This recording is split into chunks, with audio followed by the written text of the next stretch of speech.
हरि ओम यतो जन्माद्यस्य श्रीसुनयमानैकविषयात् तन्त्रस्तन्त्रज्ञो गुरुरपि गुरोर्यश्च जगतां विमूढा यत्तत्त्वं प्रकटमिह वेत्तुं सुमनसो मुकुन्दं ध्यायाम पहतकुहकं तं स्वमहसा सर्वविघ्नः प्रशमनं सर्वसिद्धिकरं परं सर्वजीवप्रणेतारं वंदे विजयदं हरिं करोतु मम कल्याणं हरिर्हयमुखाभितः गुरुश्च मध्वनामा मे वरदोऽस्तु निरन्तरं वाणिते करवण्यम्ब चरणोर्धि सर्वदा मद्वाक्यसरणीर्भूयात् श्रीमदाचार्यभावक समाश्रयेत् गुरुं भक्त्या महाविश्वासपूर्वकं निक्षिपे सर्वभारांश्च गुरो श्रीपादपङ्कजे।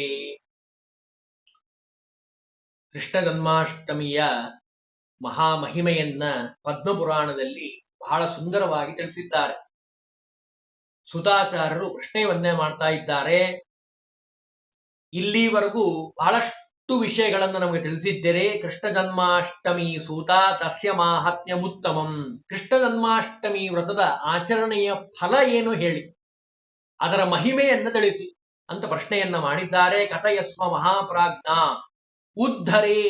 ಏನಾಗತ್ತೆ, ಸಂಸಾರ ಸಾಗರದಿಂದ ಉದ್ಧಾರ ಆಗ್ತಾ ಇದ್ದೇವೆ. ಸುತಾಚಾರ್ಯರು ಹೇಳಲಿಕ್ಕೆ ಪ್ರಾರಂಭ ಮಾಡಿದ್ದಾರೆ. ಕೃಷ್ಣ ಜನ್ಮಾಷ್ಟಮಿ ಅನ್ನುವಂತಹ ವ್ರತ ಏನಿದೆ ಅಲ್ಲ, ಅದು ಬಹಳ ವಿಶೇಷವಾದ ವ್ರತ. ಈ ವ್ರತವನ್ನ ಯಾರು ಆಚರಣೆಯನ್ನು ಮಾಡುತ್ತಾರೋ ಅಂತೆ ವಿಷ್ಣುಪುರಂ ಯಾತಿ, ವೈಕುಂಠ ಲೋಕವೇ ಫಲ. ಇದಕ್ಕೆ ಫಲ ಏನು? ವಿಷ್ಣು ಲೋಕವನ್ನ ಕುರಿತು ಹೋಗ್ತಾ ಇದ್ದಾರೆ. ಕುಲಕೋಟಿ ಯುತೋ ದ್ವಿಜ, ಕುಲಕೋಟಿ ಉದ್ಧಾರ ಆಗ್ತಾ ಇದೆ, ಹಾಗಾಗಿ ಅವಶ್ಯವಾಗಿ ಮಾಡಬೇಕು. ಯಾವಾಗ ಮಾಡಬೇಕು ಇದನ್ನ? ಅಷ್ಟಮಿ ಬುಧವಾರೇಚ ಸೋಮೇಚ ಚೈವ ದ್ವಿಜೋತ್ತಮ. ಬುಧವಾರ ಮತ್ತು ಸೋಮವಾರ ಈ ವ್ರತ ಏನಾದ್ರೂ ಬಂದ್ರೆ, ಅದು ರೋಹಿಣಿ ನಕ್ಷತ್ರ ಸಹಿತವಾಗಿದ್ರೆ ಅದು ಕುಲಕೋಟಿಯನ್ನು ಉದ್ಧಾರ ಮಾಡ್ತಾ ಇದೆ, ಅವಶ್ಯವಾಗಿ ಮಾಡಬೇಕು. ಮಹಾಪಾತಕ ಸಂಯುಕ್ತ ಕರೋತಿ ವ್ರತಮುತ್ತಮಂ ಸರ್ವಪಾಪ ವಿನಿರ್ಮುಕ್ತ ಅಂತೆ ಯಾಂತಿ ಹರೇ ಗೃಹಂ. ಹರಿಯ ಗೃಹ ಯಾವುದೋ? ಶ್ವೇತದ್ವೀಪ, ಅನಂತಾಸನ, ವೈಕುಂಠ, ಅಲ್ಲಿಗೆ ಹೋಗ್ತಾ ಇದ್ದಾರೆ. ಅಷ್ಟೇ ಅಲ್ಲ, ಎಲ್ಲ ಪಾಪಗಳು ಪರಿಹಾರ ಆಗ್ತಾ ಇದ್ದಾವೆ. ಅದಕ್ಕೋಸ್ಕರವಾಗಿ ಅವಶ್ಯವಾಗಿ ಆಚರಣೆ ಮಾಡಬೇಕಪ್ಪ. ಇನ್ನು ವರ್ಷೆ ಯಾವತ್ತೋ ಒಂದ್ ದಿವಸ ಒಂದ್ ವರ್ಷ ಮಾಡಿದ್ರೆ ಸಾಕ ಅಂತ ಕೇಳಿದ್ರೆ, ವರ್ಷೇ ವರ್ಷೇತು ಸಾ ಮೂಢ. ಹೇ ಮೂಢ, ಪ್ರತಿ ವರ್ಷ ಮಾಡಬೇಕಪ್ಪ, ಯಾವತ್ತೋ ಒಂದ್ ದಿವಸ ಮಾಡೋದಲ್ಲ. ಇನ್ನು ಇದನ್ನ ಮಾಡಿದ್ದು ಮತ್ತೆ ಮಾಡೋ ವಿಧಾನ ಹೇಗೆ? ಅದು ಇಬ್ಬರ ನಡುವೆ ನಡೆದಿರುವಂತಹ ಸಂವಾದ ಇದೆ. ದಿಲೀಪೇನ ಪುರಾ ಪೃಷ್ಟೋ ವಶಿಷ್ಠೋ ಮುನಿಸತ್ತಮಃ. ದೊಡ್ಡ ರಾಜ ದಿಲೀಪ ಮಹಾರಾಜ, ಅವನು ಪ್ರಶ್ನೆಯನ್ನ ಮಾಡಿದ್ದಾನೆ ವಶಿಷ್ಠರಿಗೆ. ಇಲ್ಲ, ಕೃಷ್ಣ ಜನ್ಮಾಷ್ಟಮಿ ಅಂತ ಅಂತಾರಲ್ಲ, ಆ ವ್ರತ ಮಾಡೋದು ಹೇಗೆ, ಸ್ವಲ್ಪ ದಯವಿಟ್ಟು ಹೇಳಿ ಅಂತ ಪ್ರಶ್ನೆಯನ್ನ ಮಾಡಿದ್ದಾನೆ. ಸುತಾಚಾರ್ಯರು ಶೌನಕಾದಿಗಳಿಗೆ ಹೇಳ್ತಾ ಇದ್ದಾರೆ. ಅವ್ರು ಏನು ಉತ್ತರ ಕೊಟ್ರೋ ಅದನ್ನ ನಾನು ನಿಮಗೆ ಹೇಳ್ತೀನಿ ಕೇಳಿ. ದಿಲೀಪವು ವಾಚ, ಪ್ರಶ್ನೆ ಮಾಡ್ತಾ ಇದ್ದಾನೆ. ಈ ಶ್ರಾವಣ ಮಾಸದಲ್ಲಿ ಕೃಷ್ಣ ಜನ್ಮಾಷ್ಟಮಿ ಬರುವಂಥದ್ದು, ನನಗೆ ಸ್ವಲ್ಪ ಅದರ ಬಗ್ಗೆ ವಿಸ್ತಾರವಾಗಿ ಹೇಳಿ. ತದಹಂ ಶ್ರೋತುಮಿಚ್ಛಾಮಿ ಕಥಯಸ್ವ ಮಹಾಮುನಿ. ಹೇ ಮುನಿಗಳೇ, ದಯವಿಟ್ಟು ನನಗೆ ವಿಸ್ತಾರವಾಗಿ ಹೇಳಿ. ಕಥಂ ವಾ ಭಗವಾನ್, ಭಗವಂತ ಅವತಾರ ಮಾಡಿದ್ದಾನೆ. ಶಂಖಚಕ್ರ ಗದಾಧರ ದೇವಕಿ ಜಠರೇ ವಿಷ್ಣುಂ ಕಿಂ ಕರ್ತುಂ ಕೇನ ಹೇತುನಾ. ಭಗವಂತ ಯಾಕೆ ಅವತಾರ ಮಾಡದ ದೇವಕಿಯಲ್ಲಿ ಅಂತ ಪ್ರಶ್ನೆ ಮಾಡಿದ್ದಾನೆ. ಅಲ್ಲಿಂದ ಪ್ರಾರಂಭ. ಕೃಷ್ಣ ಜನ್ಮಾಷ್ಟಮಿ ವ್ರತದ ಹಿನ್ನೆಲೆ ನೋಡಿ ಎಷ್ಟಿದೆ. ನಾವು ವ್ರತ ಮಾಡ್ತೀವಿ, ಆದರೆ ಆ ಹಿನ್ನೆಲೆಯನ್ನು ತಿಳಿದು ಮಾಡಿದಾಗ ವಿಶೇಷವಾದ ಫಲವನ್ನು ಕೊಡ್ತಾ ಇದ್ದಾನೆ ಭಗವಂತ. ಹೇಳಿದ್ರು, ಪೃಥಿವ್ಯಾಂ ತ್ರಿದಿವಂ ತ್ಯಕ್ವಾ ಭವತೆ ಕಥಯಾಮ್ಯಹಂ. ಆಯ್ತಪ್ಪ, ನೀನ್ ಕೇಳಿದ್ಯಲ್ಲ, ಯಾಕೆ ಭಗವಂತ ಇಲ್ಲಿ ಅವತಾರ ಮಾಡದ ಅದನ್ನ ಹೇಳ್ತೀನಿ ಕೇಳು. ಪುರಾ ವಸುಂಧರ ಯಾ, ಪೃಥ್ವಿ ಅಂತ ಈ ಭೂಮಿಗೆ ಹೆಸರು. ಇವಳೇನು ಮಾಡಿದ್ದಾಳೆ, ಒಂದ್ಸಾರೆ ಈ ಭೂಮಿಯಲ್ಲಿರುವಂತಹ ಎಲ್ಲ ದುಷ್ಟರು, ನಾನಾ ವಿಧವಾದ ದುಷ್ಟರು, ಒಬ್ರು ಇಬ್ರು ಅಲ್ಲ, ಜರಾಸಂತ, ಕಂಸ, ತೃಣಾವರ್ತ, ಮುಷ್ಟಿಕ, ಚಾಣೂರ, ಒಬ್ರ ಇಬ್ರ, ಅವರೆಲ್ಲರನ್ನ ನೋಡಿ ಸ್ವಾಧಿಕಾರ ಪ್ರಯತ್ನೇನ ಕಂಸದೂತೇನ ತಾಡಿತ. ಮಹಾದುಷ್ಟರು, ಒಬ್ರಿಗಿಂತ ಒಬ್ರು, ಆ ಕಂಸನಿಂದ ಮೊದಲುಗೊಂಡು ಕ್ರದಂತಿ ಕ್ರದಂತಿ ಸಾತು ಯಯೋ ಘೂರ್ಣಿತ ಲೋಚನ. ಆಳವಾಗಿ ಬೇಸರ ಆಗ್ಬಿಡ್ತು. ಈ ಭೂಮಿಯ ಒಂದು ಆ ಅಲ್ಲೋಲ ಕಲ್ಲೋಲ ಸ್ಥಿತಿ. ಕಂಸನಿಂದ ಕಣ್ಣೀರ್ ಹಾಕ್ತಾ ಆ ಪಾಪದ ಪ್ರಭಾವದಿಂದ ಅವಳೇನ್ ಮಾಡಿದ್ದಾಳೆ, ಕಂಸೇನ ತಾಡಿತ ನಾಥ ಇತಿ ವೈ ತಸ್ಮೈ ನಿವೇದಿತಂ ಭಾಷ್ಮಾವಾರಿಣಿ ವರ್ಷಂತಿ ವಿವರಣ ಸಾ. ಎಷ್ಟೆಲ್ಲ ವರ್ಣನೆ ಮಾಡ್ತಾ ಇದ್ದ ನೋಡಿ ಪದ್ಮಪುರಾಣ. ಬಹಳ ದುಃಖಿತನಾಗಿ ಅವಳೇನ್ ಮಾಡಿದ್ದಾಳೆ, ಬ್ರಹ್ಮದೇವರ ಲೋಕಕ್ಕೆ ಹೋಗಿದ್ದಾಳೆ. ರುದ್ರದೇವರ ಸಮೇತವಾಗಿ ಎಲ್ಲರೂ ಹೋಗಿದ್ದಾರೆ. ರುದ್ರದೇವರೆಲ್ಲರನ್ನು ಕರ್ಕೊಂಡು ಪಾರ್ವತಿ ಸಮೇತವಾಗಿ ಮೊದಲು ಪಾರ್ವತಿ ಹತ್ರ ಹೋದ್ಲು. ಪಾರ್ವತಿ ರುದ್ರದೇವರು ಸಮೇತವಾಗಿ ಭೂದೇವಿ ಸಹಿತವಾಗಿ ಬ್ರಹ್ಮದೇವರ ಹತ್ರ ಹೋಗಿದ್ದಾರೆ. ಹೋಗಿ ಆ ಜಗಾಮ ಮಹಾದೇವೋ ವಿಧನಾತ್ ಭವನಂ ಪುರುಷ ಗತ್ವಾ ಪ್ರೋವಾಚ ಬ್ರಹ್ಮಾಣಂ ಕಂಸಧ್ವಂಸನ ಹೇತವೇ.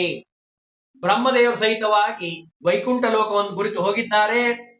ಅಲ್ಲಿ ಪ್ರಶ್ನೆ ಮಾಡ್ತಾ ಇದ್ದಾರೆ, ಸ್ತೋತ್ರ ಮಾಡ್ತಾ ಇದ್ದಾರೆ. ಪರಬ್ರಹ್ಮನಾಗಿರುವಂತಹ ಭಗವಂತನನ್ನ ಕ್ಷೀರೋದೇ ಯತ್ರ ವೈಕುಂಠ ಸುಪ್ತೋಸ್ಸಿ ಭುಜಗೋಪರಿ.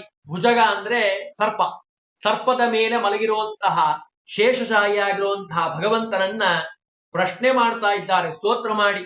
ಹಂಸ ಪೃಷ್ಠ ಸಮಾರುಷ್ಯ ಹರೇ ಅಂತಿಕ ಪ್ರಶ್ನೆ ಮಾಡಿದ್ರು, ಸ್ತೋತ್ರ ಮಾಡಿದ್ರು. ಸ್ವಾಮಿ ದಯವಿಟ್ಟು ಬಂತು ರಕ್ಷಣೆ ಮಾಡಬೇಕು, ಭೂಭಾರ ಬಹಳ ಆಗ್ಬಿಟ್ಟಿದೆ, ಭೂಭಾರ ಹರಣಾಯಚ ಅದು ಅವತಾರ ಆಗಬೇಕು, ದಯವಿಟ್ಟು ಅನುಗ್ರಹ ಮಾಡಬೇಕು. ನಮಃ ಸ್ತೋತ್ರ ಮಾಡಿದ್ದನ್ನು ಹೇಳ್ತಾರೆ. ಬ್ರಹ್ಮದೇವರ ಸ್ತೋತ್ರ ನೋಡಿ ಹೇಗಿದೆ. ನಮಃ ಕಮಲ ನೇತ್ರಾಯ ಹರಗೆ ಪರಮಾತ್ಮನೇ ಜಗತಃ ಪಾಲಯೇತ್ರೇವಾಚ ಲಕ್ಷ್ಮೀಕಾಂತ ನಮೋಸ್ತುತೆ. ಏ ಭಗವಂತ, ಕಮಲಪತ್ರನಾಗಿರುವಂಥವನು, ಬಹಳ ಸುಂದರ ಭಗವಂತ. ಬ್ರಹ್ಮದೇವರು ಭಗವಂತನ ಮಕ್ಕಳಾಗಿರುವಂಥವ್ರು, ಅವರೇ 32 ಲಕ್ಷಣ ಅತಿ ಸುಂದರರಾಗಿರುವಂಥವ್ರು. ಅಂಥದ್ರಲ್ಲಿ ಭಗವಂತನ ರೂಪ ಕೇಳಬೇಕಾ? ಸ್ತೋತ್ರ ಮಾಡಿದ್ರು. ಈ ಸ್ತೋತ್ರ ಮಾಡಿದ ಕೂಡಲೇ ಬ್ರಹ್ಮೋವಾಚ, ಸ್ತೋತ್ರ ಮಾಡಿ ಬ್ರಹ್ಮದೇವರು ಕೇಳ್ತಾ ಇದ್ದಾರೆ. ಶೃಣುದೇವ ಜಗನ್ನಾಥ ಯಸ್ಮಾದಸ್ಮಾದ ಕಾಮಾಗನಂ ಕದಯಾಮಿ ಸುರಶ್ರೇಷ್ಠ ತದಹಂ ಲೋಕಭಾವನಾ. ಸ್ವಾಮಿ, ನಿನ್ನ ಹತ್ರ ಬಂದಿದ್ದೀವಿ. ಬಂದಿರೋ ಉದ್ದೇಶ ಏನು ಅಂದ್ರೆ, ವಸುಧ ಅಂದ್ರೆ ಭೂಮಿ ಏನಿದೆ ಅಲ್ಲ, ತಾಡಿತಾತೇನ ಕರಘಾತೇನ ಮಹಾ ರಾಕ್ಷಸ ಕಂಸರಾಜ ದುರಾಸದ. ಕಂಸ ಅನ್ನುವಂತಹ ರಾಜ ಭೂಮಿಯನ್ನ ಆಳ್ತಾ ಇದ್ದಾನೆ. ಬಹಳ ದುಷ್ಟ, ಬಹಳ ಹಿಂಸೆ ಮಾಡ್ತಾ ಇದ್ದಾನೆ, ಪಾಪಿಯಾಗಿದ್ದಾನೆ. ಅವನನ್ನ ಸಂಹಾರ ಮಾಡ್ಲಿಕ್ಕೋಸ್ಕರವಾಗಿ ನೀನು ಅವತಾರವನ್ನ ಮಾಡಬೇಕು. ವರಂ ದತ್ವಾ ಪುರಾಪ್ಯಗ್ರೇ ಮಾಯಯಾತು ಪ್ರಪಂಚಿತ ಭಾಗಿನೇಯಂ ವಿನಾಶಂಭೋ ಮರಣಂ ಭವಿತಾ ನಮೇ. ವರ ಪಡ್ಕೊಂಡಿದ್ದಾನೆ ಮಾರಾಯ ಶಂಭುವಿನಿಂದ. ಹಾಗಾಗಿ ದಯಮಾಡಿ ನೀವೇನಾದ್ರೂ ಮಾಡಿ ಆ ಅನುಗ್ರಹ ಮಾಡಬೇಕು ಅಂತ ಪ್ರಶ್ನೆ ಸ್ತೋತ್ರ ಮಾಡಿದ್ದಾರೆ. ಆಗ ತಸ್ಮಾತ್ ಗಚ್ಚ ಸ್ವಯಂ ದೇವ ಕಂಸಂ ಹಂತು ದುರಾಸನಂ. ಕಂಸನನ್ನ ಸಂಹಾರ ಮಾಡಬೇಕು. ದೇವಕಿ ಜಠರೆ ಜನ್ಮ ಲಬ್ಧ್ವಾ ಗತ್ವಾ ಚ ಗೋಕುಲಂ. ದೇವಕಿಯಲ್ಲಿ ಅವತಾರ ಮಾಡಬೇಕು, ಗೋಕುಲಕ್ಕೆ ಆಮೇಲೆ ಹೋಗಬೇಕು. ಎಲ್ಲ ಬ್ರಹ್ಮದೇವರು ಹೇಳಿರುವಂಥದ್ದೇ. ಬ್ರಹ್ಮದೇವರ ಮೇಲೆ ಬಹಳ ಪ್ರೀತಿ ಭಗವಂತನಿಗೆ. ಹಾಗಾಗಿ ಆ ಬ್ರಹ್ಮದೇವರ ಹೇಳದ ಹಾಗೆ ಭಗವಂತ, ಎಲ್ಲ ಗೊತ್ತು, ಸರ್ವಜ್ಞ ಶಿಖಾಮಣಿ ಭಗವಂತ ನಾಟಕ ಮಾಡ್ತಾ ಇದ್ದಾನೆ. ಅದಕ್ಕೆ ಸರಿಯಾಗಿ ಬ್ರಹ್ಮದೇವರು ನಾಟಕವನ್ನು ಮಾಡ್ತಾ ಇದ್ದಾರೆ. ಬ್ರಹ್ಮಣ ಪ್ರೇರಿತೋ, ನೋಡ್ರಿ ಏನು ಗೊತ್ತೇ ಇಲ್ಲ ಪಾಪ ಅಂತ ಅನ್ಕೋಬೇಕು ನೋಡೋರಿಗೆ. ಹಾಗೆ ಬ್ರಹ್ಮಣ ಪ್ರೇರಿತೋ ದೇವ ಪ್ರತ್ಯುವಾಚ ಚ ಶೂಲಿನಂ ಪಾರ್ವತೀಂ ದೇಹಿ ದೇವೇಶ ಅಬ್ದಂ ಸ್ಥಿತ್ವಾ ಗಮಿಷ್ಯತಿ. 1 ವರ್ಷ ಸತತವಾಗಿ ಆಗೋದ್ರೊಳಗೆ ನಾನು ಅವತಾರವನ್ನು ಮಾಡ್ತೀನಿ ಅಂತ ಭಗವಂತ ಅವತಾರವನ್ನು ಮಾಡಿದ್ದಾನೆ. ಎಲ್ಲಿ ಅವತಾರ ಮಾಡಿದ್ದಾನೆ? ದೇವಕಿ ಜಠರೆ ಜನ್ಮ ಲೇಭೆ ತತ್ರ ಗದಾಧರ. ಶಂಖ ಚಕ್ರ ಗದಾ ಪದ್ಮನಾಗಿ ಭಗವಂತ ಅಲ್ಲಿ ಅವತಾರವನ್ನು ಮಾಡಿದ್ದಾನೆ. ನಮಗೆ ಭಾಗವತವನ್ನ ಕೇಳಿರೋರಿಗೆ ಕಥೆ ಚೆನ್ನಾಗಿ ಗೊತ್ತು. ವಸುದೇವ ದೇವಕಿ ಭಗವಂತ ಹೇಳದ ಹಾಗೆ ಬುಟ್ಟಿಯಲ್ಲಿ ಇಟ್ಟುಕೊಂಡು ಆ ಭಗವಂತನ ಅನುಗ್ರಹ ನೋಡಿ ಎಲ್ಲ ಸರಪಳಿಗಳು ಬಿಚ್ಚಿದ್ದಾವೆ. ಅಲ್ಲಿ ಯಶೋಧ ಹತ್ತಿರ ಅಲ್ಲಿ ಕರೆದುಕೊಂಡು ಬಂದು ಆ ಮಗುವನ್ನು ಬಿಟ್ಟಿದ್ದಾನೆ, ಕೃಷ್ಣ ಪರಮಾತ್ಮನನ್ನ. ಅದು ಯಾವತ್ತಾಗಿರುವಂಥದ್ದು ಅಂದ್ರೆ ರೋಹಿಣಿ ತಾರಕ ಯುಕ್ತ ರಜನಿ ಘನಘೋಷಿತ ಅಷ್ಟಮ್ಯಾಂ. ರೋಹಿಣಿ ಸಹಿತವಾಗಿರುವಂತಹ ಅಷ್ಟಮಿ ದಿವಸ ತಸ್ಯಾಂ ಜಾತೋ ಜಗನ್ನಾಥ ಕಂಸಾರಿರ್ ವಸುದೇವಜಃ. ಕಂಸಾರಿ, ಕಂಸನನ್ನ ಸಂಹಾರ ಮಾಡುವಂತಹ ಅರಿ ಅಂದ್ರೆ ಶತ್ರುವಾಗಿರುವಂತಹ ವಸುದೇವಾತ್ಮಜಃ, ವಸುದೇವನಿಂದ ಅವತಾರವನ್ನು ಮಾಡಿದ್ದಾನೆ ಭಗವಂತ. ಅವತಾರ ಭಗವಂತನಿಗೆ ಪ್ರಾದುರ್ಭೂತ ಆಗೋದೇ ಅವತಾರ ಅಂತ ಕರೀತಾರೆ ಶಾಸ್ತ್ರದಲ್ಲಿ. ಹಾಗಾಗಿ ಅವತಾರವನ್ನು ಮಾಡಿದ್ದಾನೆ. ಮಾಡಿ ಯಶೋಧ ಮನೆಗೆ ಹೋಗಿದ್ದಾನೆ ಭಗವಂತ. ಅಲ್ಲಿ ಆ ಬಾಲ ಲೀಲೆಗಳನ್ನ ತೋರಿಸ್ತಾ ಇದ್ದಾನೆ ಭಗವಂತ. ಅದನ್ನೆಲ್ಲ ವರ್ಣನೆ ಮಾಡ್ತಾರೆ. ಜನ ಎಲ್ಲ ನಿಂತು ನೋಡ್ತಾ ಇದ್ದಾರೆ. ಹೋಗಬೇಕಲ್ಲ, ಹೋಗುವಂತ ಸಂದರ್ಭದಲ್ಲಿ ಯಮುನೆ ಜೋರಾಗಿ ಹರಿತಾ ಇದ್ದಾಳೆ. ಕಿಂ ಕರೋಮಿ ಕೊಂಂ ಗಚ್ಚಾಮಿ ವಿಧಿನಾಪಿ ವಂಚಿತ. ಅವನಿಗೆ ಯೋಚನೆ ಆಗ್ಬಿಡ್ತು, ಹೇಗಪ್ಪ ಈ ನದಿಯನ್ನ ದಾಟೋಂಥದ್ದು. ಆದರೆ ಭಗವಂತನನ್ನ ಯಾರು ಸ್ಮರಣೆ ಮಾಡ್ತಾರೋ, ಭಗವಂತನನ್ನ ಯಾರು ಹಿಡಿದುಕೊಳ್ತಾರೋ ಅವರಿಗೆ ಯಾವುದೂ ಅಸಾಧ್ಯ ಅಲ್ಲ. ಅದನ್ನಿಲ್ಲಿ ಹೇಳ್ತಾರೆ. ಹರಿಣಾ ತತ್ರ ಸಾನಂದಂ ಮಾಯಯ ವಂಚಿತ ಪಿತಾ ಕ್ಷಣ ಮಾತ್ರಂ ತಟೇ ಸ್ಥಿತ್ವ ಯಮುನಾ ಅವಲೋಕಯನ್. ಕ್ಷಣ ಮಾತ್ರದಲ್ಲಿ ಯಮುನಾ ನದಿ ಪೂರ್ಣ ನೆಲದ ಹಾಗೆ ಬಂದ್ಬಿಟ್ಟಿದೆ. ಆರಾಮಾಗಿ ಎರಡು ಭಾಗ ಆಗಿ ಆರಾಮಾಗಿ ಅವನಿಗೆ ಬಿಟ್ಬಿಟ್ಟಿದೆ. ಏನೇನು ತೊಂದರೆ ಆಗ್ಲಿಲ್ಲ, ಆರಾಮಾಗಿ ಹೋಗಿದ್ದಾನವನು. ತೇನ ದೃಷ್ಟ ಪುನಃಸಾಪಿ. ಕ್ಷಣ ಮಾತ್ರದಲ್ಲಿ ಇದೆಲ್ಲ ಆಗಿರುವಂಥದ್ದು. ಮಂಡಿಯಷ್ಟು ಬಂದ್ಬಿಟ್ಟಿದೆ ಅವನಿಗೆ. ಮುಂದೋಗಿದ್ದಾನೆ. ಜಾನು ತನಕ ಬಂದಿದೆ ನೀರು. ಆರಾಮಾಗಿ ಏನು ತೊಂದರೆ ಆಗ್ಲಿಲ್ಲ, ಆರಾಮ್ ಹೋಗಿದ್ದಾನೆ. ಯಶೋಧೆಯ ಹತ್ರ ಒಂದು ಕೂಸು ಆಗ್ಲೇ ಅವತಾರ ಆಗಿತ್ತು, ದುರ್ಗಾದೇವಿ. ಅವಳನ್ನ ತೆಗೆದುಕೊಂಡು ಬಂದಿದ್ದಾನೆ. ದೇವಕಿ ಹೆತ್ತಿದ್ದಾಳೆ. ಜೋರಾಗಿ ಅಳ್ಳಿಕೆ ಪ್ರಾರಂಭ ಆಗಿದೆ. ನಾವು ಭಾಗವತದಲ್ಲಿ ಏನ್ ಕೇಳ್ತೀವೋ ಅದೆಲ್ಲ ಹೆಚ್ಚು ಕಡಿಮೆ ಹಾಗೇ ಇದೆ. ಪದ್ಮಪುರಾಣದಲ್ಲಿ ಅದನ್ನೇ ಹೇಳ್ತಾರೆ. ದೇವಕೀಶ ಪ್ರಸೂತೇಚಿ ವಾರ್ತಾಂ ಶುತ್ವಾ ಸುರಾರಿಣ ಆನೇತುಂ ಪ್ರಸ್ಥಿತ ದೂತ ಸುತಂ ದುಹಿತರಂ ಸದಾ. ಓ, ಗಂಡು ಕೂಸು ಅಂತ ಅಂದಿದ್ರಲ್ಲ, ಅಥವಾ ಹೆಣ್ಕೂಸ ಗಂಡು ಕೂಸ, ಅವನಿಗೆ ಅವನ ಮನಸ್ಸಿನಲ್ಲಿ ಯಾವಾಗ್ಲೂ ಇರ್ತಾನೆ ಇತ್ತಿತ್ತು. ಯಾ ಕೂಸಾಗ್ತದೋ ಕುತೂಹಲ ಅವನಿಗೆ. ಹೆಣ್ಕೂಸ ಆದ್ರೆ ಬಿಟ್ಬಿಡ್ತಾನೆ ಅಂತ ಅನ್ಕೊಂಡಿದ್ದು ಪಾಪ ದೇವಕಿ. ದೂತರನ್ನ ಕೊಟ್ಟು ಕಳಿಸಿದ್ದಾನೆ. ಆಗತ್ಯ ಕಂಸ ದೂತಾಸ್ತೆ. ಮಹಾದೂತರು, ದುಷ್ಟರು, ಯಮದೂತರಿದ್ದಾಗಿದ್ರು. ನೇತುಂ ಪ್ರಚಕ್ರುಂ ಬಲಾದೇವಂ. ಆ ಕೂಸನ್ನೇ ಎತ್ಕೊಂಡಿದ್ದಾರೆ. ಏನ್ ಮಾಡ್ಬಿಡ್ತಾನೋ ಅಂತ ಭಯ. ಅದನ್ನೆಲ್ಲ ವರ್ಣನೆ ಮಾಡ್ತಾರೆ. ಗರುವಾತ ಶೃಣುಂರಾಜ ಪ್ರವಕ್ಷಾಮಿ. ಆ ಸಂದರ್ಭದಲ್ಲಿ ಏನಾಗಿದೆ, ಇನ್ನೇನು ಆ ಮಗುವನ್ನ ಎತ್ತಿ ಕುಕ್ಕಬೇಕು, ಆ ಮಗುವನ್ನ ಸಾಯಿಸಬೇಕು ಅನ್ನೋ ಸಂದರ್ಭದಲ್ಲಿ ಆದಿದೇಶ ಸುರಶ್ರೇಷ್ಠ ಜಹೀನಿತ್ವ ಶಿಲೋಪರಿ. ಅಂದ್ರೆ ಬಂಡೆಗಲ್ಲು ಮೇಲೆ ಎತ್ತಿ ಬಟ್ಟೆ ಒಗಿತಾರಲ್ಲ, ಹಾಗೆ ಒಗಿಬೇಕು ಅಂತ ಅವನು ತಯಾರಾಗಿದ್ದಾನೆ. ಆ ಸಂದರ್ಭದಲ್ಲಿ ಕೈಯಿಂದ ಮಗು ಹಾರಿದೆ. ಆಜ್ಞಾಂ ಲದ್ವಾ ಸುರಾ.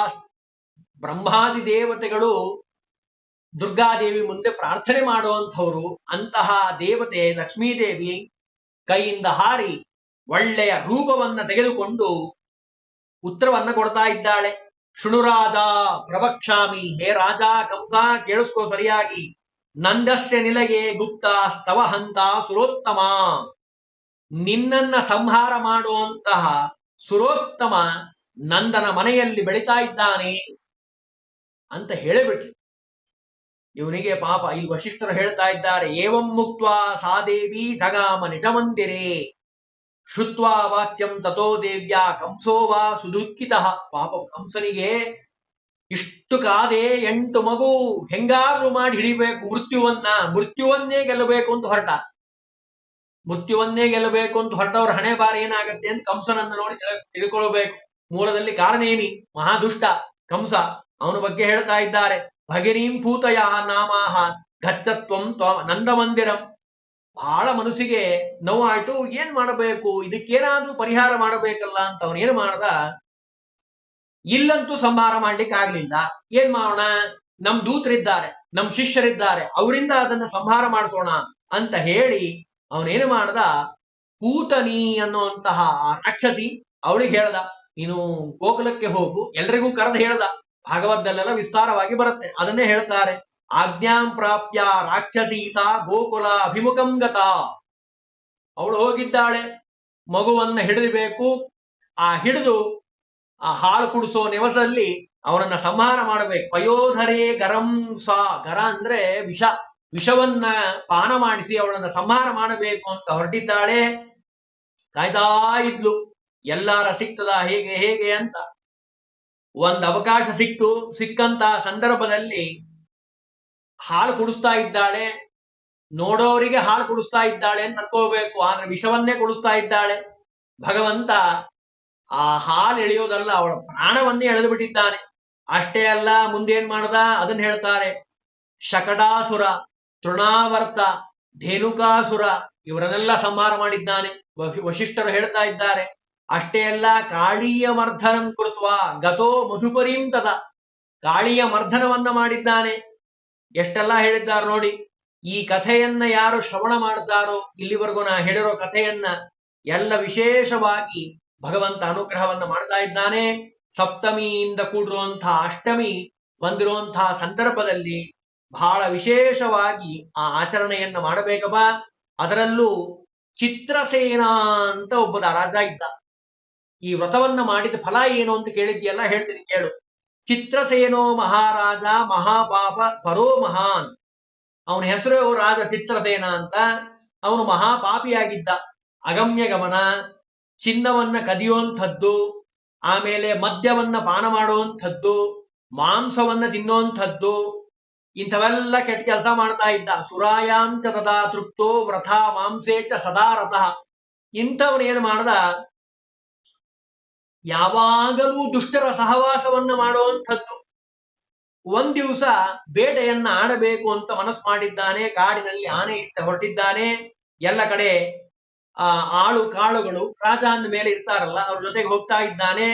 ಒಂದ್ಸಾರಿ ಏನಾಗಿದೆ, ನಾನೇ ಆ ಆನೆಯನ್ನ ಕೊಲ್ತೀನಿ ಅಂತ ಹೇಳಿ ಮುಂದೆ ಹೊರಟಿದ್ದಾನೆ. ಹೊರಟಂತಹ ಸಂದರ್ಭದಲ್ಲಿ ಎಲ್ಲ ಅನುಚರರು, ಅವನ ಭಟರು ಎಲ್ಲ ಅನುಸರಣೆ ನಡೀತಾ ಇದ್ದಾರೆ. ವ್ಯಾಘ್ರವನ್ನ ಕೊಲ್ಲಿಕ್ಕೆ ಹೋಗ್ಲಿಕ್ಕೆ ಹೋಗುವಂತಹ ಸಂದರ್ಭದಲ್ಲಿ ಯಮುನಾ ತೀರದ ದಡಕ್ಕೆ ಬಂದಿದ್ದಾನೆ. ಅಷ್ಟಮಿಯಾಗಿದೆ, ರೋಹಿಣಿ ನಕ್ಷತ್ರದಿಂದ ಕೂಡಿರುವಂಥದ್ದು. ಅವತ್ತು ಕೃಷ್ಣ ಪರಮಾತ್ಮ ಅವತಾರ ಮಾಡಿದ ದಿವಸ.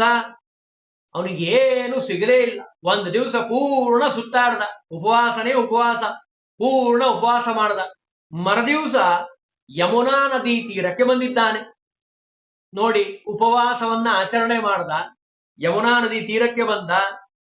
ಪೂಜಾ ದ್ರವ್ಯಗಳಿಂದ ಅಲ್ಲೆಲ್ಲ ಋಷಿಮುನಿಗಳೆಲ್ಲ ಸೇರಿ ವ್ರತವನ್ನ ಮಾಡ್ತಾ ಇದ್ರು. ರಾಜನಿಗೆ ಆಶ್ಚರ್ಯ. ದೀಪವನ್ನ ಹಚ್ಚಿ ಹೂವನ್ನ ಏರಿಸಿ ಮಾಡುವಂಥದ್ದು ಏನಿದೆ, ಗಂಧ ಪುಷ್ಪ ತಥಾ ದ್ರವ್ಯಂ ಕುಂಕುಮಾದಿಂ ಮನೋಹರಂ ಸ್ತೋತ್ರದಲ್ಲಿ ಹೇಳ್ತಾರೆ. ಯಾರು ಆ ಹೆಣ್ಮಕ್ಳನ್ನೆಲ್ಲ ಕೇಳಿದ, ಸ್ತ್ರೀಯರನ್ನ, ಯಾರು ಸ್ತ್ರೀಯು ಏನ್ ಮಾಡ್ತಾ ಇದ್ದೀರಿ? ಜನ್ಮಾಷ್ಟಮಿ ಹರೇ, ಭಗವಂತನ ಅವತಾರ ಆಗಿರುವಂತಹ ದಿವಸ. ಯಾರು ಈ ವ್ರತವನ್ನ ಮಾಡ್ತಾರೋ, ಉಪವಾಸವನ್ನ ಯಾರು ಮಾಡ್ತಾರೋ ಅವರಿಗೆ ಎಲ್ಲಾ ರೀತಿಯಿಂದ ಭಗವಂತ ಅನುಗ್ರಹ ಮಾಡ್ತಾನೆ. ಇವನಂದ ರಾಜ, ಅವಶ್ಯವಾಗಿ ದೇಹದಲ್ಲಿ ಪ್ರಾಣ ಇರುವಂತಹ ಯಾವುದೇ ವ್ಯಕ್ತಿ ಆಗಿರಬಹುದು. ಒಂದೇ ಮಾತು ಹೇಳ್ತಾರೆ, ಏನ ದೇಹೇ ಸ್ಥಿತೆ ಪ್ರಾಣೆ ಜಯಂತಿ ನ ಕೃತ ನೃಪ. ನನ್ಗಾಗೋದಿಲ್ಲ ಅಂತ ಹೇಳೋ ಹಂಗಿಲ್ಲೇ ಇಲ್ಲ.